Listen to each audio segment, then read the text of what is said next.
100 জন যদি মদের লাইসেন্সধারী লোক এক জায়গায় থাকে, ওখানে আপনি ডিলার দিবেন। বিদেশি মদ আমদানি করে সরকার লাভ করে, দেশীয় মদ বিক্রি করে সরকার লাভ করে। এই টাকা গভর্নমেন্টের ফান্ডে যায়। ওই ফান্ড থেকে এই দেশে রাস্তাঘাট, মসজিদ, মাদ্রাসা, শিক্ষকদের বেতন দেয়। আমি আমার মন্ত্রণালয় থেকে কোটি কোটি টাকা মসজিদ, মাদ্রাসা, এতিমখানা, প্যাগোডা, শ্মশান, মন্দির, চার্চেস, সেমেট্রিসে আমি দিয়ে থাকি। এ টাকা কোত্থেকে আসে? এটা গভর্নমেন্ট ফান্ড, গভর্নমেন্ট অ্যালোকেশন। গভর্নমেন্টের টাকা কোথায় থাকে? সোনালী ব্যাংকে, বাংলাদেশ ব্যাংকে। ওখান থেকে জান্ডা বাচ্চা বের হয়, ইন্টারেস্ট দিয়ে আসে, এগুলো আমরা বিতরণ করি। তো আপনি শরীয়ত পাবেন কোথায়? এটা তো এমারাতে শরিয়া নয়, এটা তো ইসলামিক স্টেট নয়। বান্ডেল থাকলে প্রতি সেনমানিতে টাকা বাঁচবে।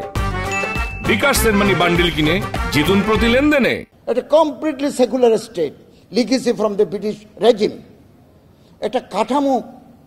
একটা কাঠামোর ভিতরে দেশ চলে আসছে। শরীয়ত আমরা ব্যক্তিগতভাবে পালন করি। আপনি মন্দিরে যাবেন কি না, it is up to you. আমি যতদিন দায়িত্বে থাকবো, যাওয়াটা আমার রাষ্ট্রীয় দায়িত্ব। ফেব্রুয়ারিতে নির্বাচন হলে আমরা ঘরে চলে যাব, তখন আমি মন্দিরে যাব না, তখন এটা আমার ডিউটি নয়, এটা আমার ডিউটি। আমি যে চট্টগ্রাম থেকে এইমাত্র আসলাম, কঠিন চিবর দান একটা অনুষ্ঠানে অংশগ্রহণ করতে গেছি। এই যে পারস্পরিক সম্প্রীতি, সৌহার্দ্য, এটা বহাল না থাকলে রাষ্ট্র অগ্রগতি লাভ করতে পারে না। ফেসবুকে কত কথা লিখছে, এর ভিতরে একটা কথা লিখলেও আমি মারা গেছি, রেস্ট ইন পিস। সীমা থাকা উচিত, রেস্ট ইন পিস। মানুষ মনে করছে আসলে আমি মারা গেছি, তা আমি মারা যাবো তো একদিন। আমি একেবারে পরিষ্কার পরিচ্ছন্ন। বলা হচ্ছে যে উপদেষ্টারা সেভ এক্সিট চান, সেভ এক্সিট তো আমার প্রয়োজনেই নাই। দ্বিতীয় আরেকটা কথা বলে, ফজল কবির খান সাহেব আমাদের সম্মানিত সহকর্মী, উনি বলেছেন এটা অর্ডিন্যান্স করা প্রয়োজন। আজকে যারা আমরা 22 জন 23 জন আছি, এটা অর্ডিন্যান্স করে দিলে নেক্সট ইলেক্টেড গভর্নমেন্টে আমরা টেকনোক্রেট হিসেবে মন্ত্রিত্ব নেব না। এরকম যদি একটা অর্ডিন্যান্স করে যদি সরকার করতে পারে, এটা বেশি ভালো হয়। বারবার রাজনৈতিক নেতৃবৃন্দ প্রধান উপদেষ্টার কাছে বলছেন, এই 2-4-5 জন উপদেষ্টা রাজনৈতিক দলের সাথে লিয়াজও মেনটেন করে আগামী সরকারে থাকতে চায়। আমি আপনাদেরকে বলি, আগামী সরকারে যদি আমার ইনভাইট করে সম্মান জানায়, আমি তাদের প্রতি যথার্থ সম্মান জানিয়ে আমি তাদের ক্যাবিনেটের অংশ হব না। কোন গভর্নমেন্ট, আমি জানি না কোন গভর্নমেন্ট ক্ষমতায় আসবে, যারাই আসুক, তারা যদি আমার সম্মান জানিয়ে আমার ইনভাইট করে যে আপনি টেকনোক্রেট মন্ত্রী হিসাবে আসেন, আমি যাব না। It is my last.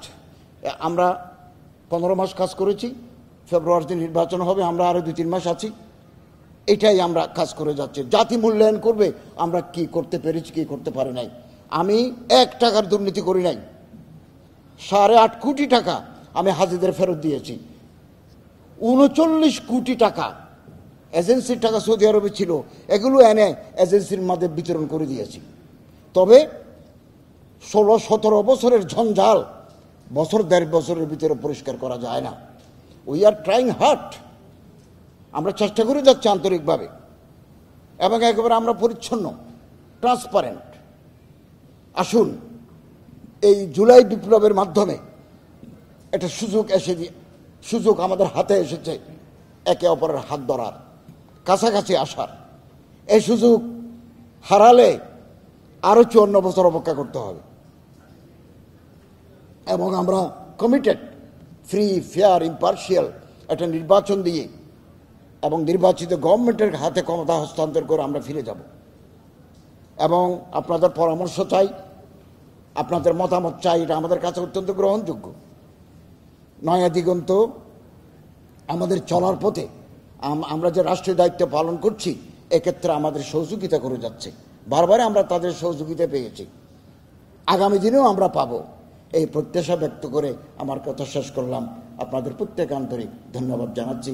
ও আখিরু দাওয়ানা আলহামদুলিল্লাহি রাব্বিল আলামিন।